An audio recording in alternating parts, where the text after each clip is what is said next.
السلام علیکم ورحمۃ اللہ وبرکاتہ۔ دوستو، ساتھیوں، بزرگوں، آج میں آپ حضرات کے سامنے حضرت شیخ سعدی علیہ الرحمہ کا وہ مشہور شعر، جس کو ہمارے بچوں نے، بڑوں نے، بوڑھوں نے سنا ہے اور بہت سارے لوگوں نے اس کو اس کو یاد بھی کیا ہے اور پڑھا بھی ہوگا۔ وہ مشہور شعر ہے: بلغ العلا بکمالی، کشف الدجا بجمالی، حسنت جمیع خصالی، صلو علیہ وآلہ۔ یہ شعر بہت ہی مشہور ہے، کتابوں میں لکھا ہے، چھوٹے چھوٹے بچے اس کو پڑھتے ہیں، بڑے بڑے لوگ بھی اس کو پڑھتے ہیں اور اس کو پڑھ کر مست ہو جاتے ہیں، جھومتے ہیں۔ لیکن اس کے پیچھے کی کہانی کیا ہے کہ یہ شعر آخر شیخ سعدی رحمۃ اللہ علیہ نے کیسے لکھا؟ اس کی کہانی بڑی دلچسپ ہے۔ ایک مرتبہ کا واقعہ ہے، بہت سال پہلے امیر خسرو، جو دلی کے امیر تھے، وہاں کے نواب تھے، لیکن ان کو صوفیت سے، یعنی حضرت نظام الدین اولیاء رحمۃ اللہ علیہ سے بڑا ان کو لگاؤ تھا۔ صوفی ازم کو ماننے والے تھے۔ امیر خسرو رحمۃ اللہ علیہ بہت بڑے اللہ والے بھی تھے اور وہاں کے نواب بھی تھے۔ ایک مرتبہ انہوں نے حضور پاک علیہ الصلاۃ والسلام کی شان میں رباعی لکھی، یعنی 4 شعر لکھے، انہیں 4 مصرع لکھا، اور حضرت خواجہ نظام الدین رحمۃ اللہ علیہ کے دربار میں وہ آئے اور آ کر کے انہوں نے یہ شعر جو ہے خواجہ نظام الدین کو سنایا۔ تو انہوں نے اس شعر کو سنا، پڑھا اور کہا کہ امیر خسرو، شعر تو بہت اچھا ہے، لیکن شیخ سعدی کا جو شعر ہے بلغ العلا، اس کی تو الگ ہی بات ہے۔ امیر خسرو رحمۃ اللہ علیہ وہاں سے وہ چلے گئے۔ اس کے بعد انہوں نے پھر رات بھر محنت کی، پھر کچھ اشعار انہوں نے لکھے نبی صلی اللہ علیہ وسلم کی شان میں، انہوں نے نعت لکھا اور پھر لے کر کے پہنچے۔ خواجہ نظام الدین نے پھر دیکھا اور کہا کہ امیر خسرو، شعر تو بہت اچھا ہے، واقعی بہت لاجواب ہے، لیکن شیخ سعدی کا جو شعر ہے بلغ العلا، اس کی تو بات ہی الگ ہے۔ امیر خسرو پھر چلے گئے، پھر انہوں نے خوب محنت کی، رات بھر لکھتے رہے، شعر و شاعری کا بڑا شوق تھا ان کو، تو خوب نبی کریم صلی اللہ علیہ وسلم کی شان میں انہوں نے شعر لکھا، 4-5 شعر انہوں نے لکھے۔ پھر لے کر کے جب وہ حاضر ہوئے تو حضرت خواجہ نظام الدین نے دیکھا اور ان کے شعر کی خوب تعریف کی اور کہا کہ تمہارے شعر تو بڑے اچھے ہیں ماشاءاللہ، اس میں کوئی شک نہیں ہے، لیکن شیخ سعدی کا جو شعر ہے بلغ العلا بکمالی، اس کی تو بس عجیب ہی بات ہے۔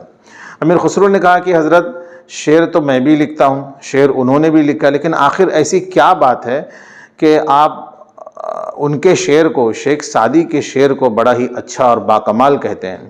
تو امیر خسرو نے کہا ٹھیک ہے، خواجہ نظام الدین نے کہا کہ ٹھیک ہے، اس بات کو اگر تم جاننا چاہتے ہو کہ آخر میں ان کے شعر کی تعریف کیوں کر رہا ہوں، تو آج رات میں تم آدھی رات جب گزر جائے گی تو آنا۔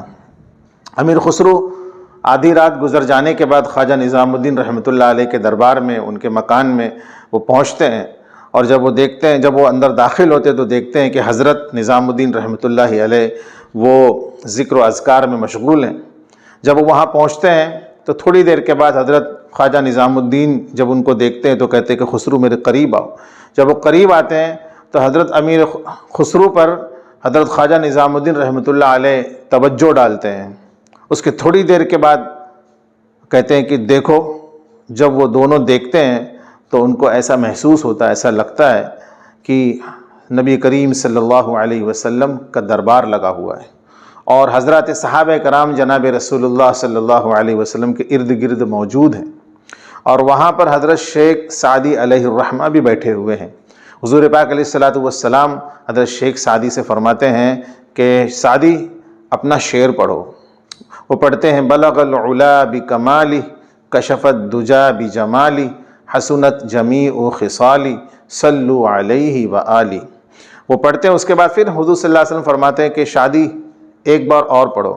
شیخ سعدی اور ایک بار پڑھتے ہیں، حضور فرماتے ہیں کہ اور ایک بار پڑھو۔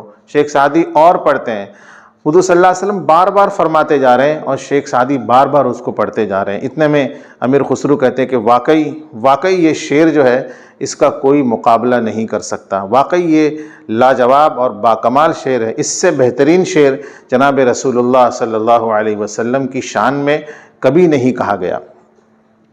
لیکن جانتے ہو کہ یہ شعر آخر شیخ سعدی رحمۃ اللہ علیہ نے کیسے لکھا؟ کہتے ہیں کہ شیخ شادی رحمۃ اللہ علیہ نے جب پہلا مصرع لکھا بلغ العلا بکمالی، اس کے بعد کشفت دجا بجمالی، اس کے بعد تیسرا جو مصرع انہوں نے لکھا حسنت جمیع خصالی، یہ تینوں جو مصرے انہوں نے لکھے لاجواب مصرے، لیکن اس کے بعد چوتھا جو مصرع ان کو لکھنا تھا وہ نہیں مل رہا تھا۔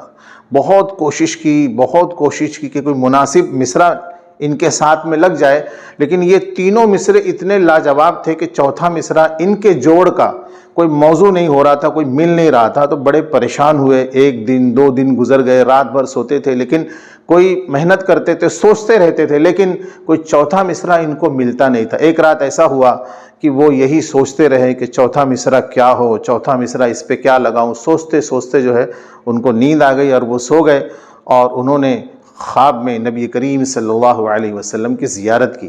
جناب رسول اللہ صلی اللہ علیہ وسلم شیخ سعدی علیہ الرحمہ کے خواب میں آئے، اور سرکار دو عالم صلی اللہ علیہ وسلم نے فرمایا کہ سعدی صلو علیہ وآلہ کیوں نہیں کہتے؟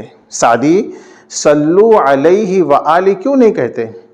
اتنے میں حضرت شیخ سعدی علیہ الرحمہ کی آنکھ کھل گئی اور ان کو ایک بہترین مصرع مل گیا، اور پھر اس کے بعد جا کر کے یہ جو ہے شعر پورا مکمل ہوا، جناب رسول اللہ صلی اللہ علیہ وسلم کی شان کے لیے مناسب ہوا یہ۔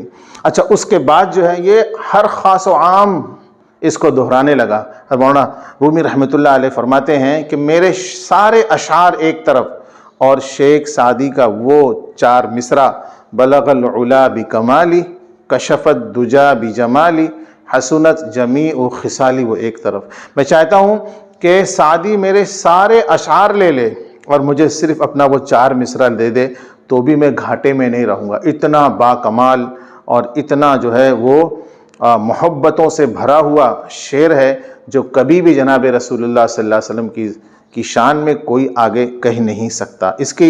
اس کا جو ترجمہ وہ یہ ہے کہ بلغ العلا بکمالی، پہنچے بلندی پر اپنے کمال سے، کشفت دجا بجمالی، کھول دیا اندھیریوں کو اپنے جمال سے، حسنت جمیع خصالی، اچھی ہے آپ کی تمام عادتیں، صلو علیہ وآلہ، درود ہو آپ پر اور آپ کی اولاد پر۔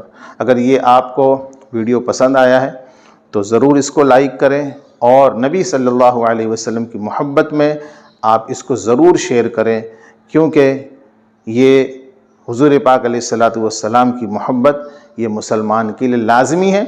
اگر آپ جناب رسول اللہ صلی اللہ علیہ وسلم کے سچے امتی ہیں تو ضرور اس ویڈیو کو آپ ضرور اپنے دوستوں میں، یاروں میں، چاہنے والوں میں ضرور اس کو شیئر کریں گے۔ وآخر دعوانا ان الحمدللہ رب العالمین۔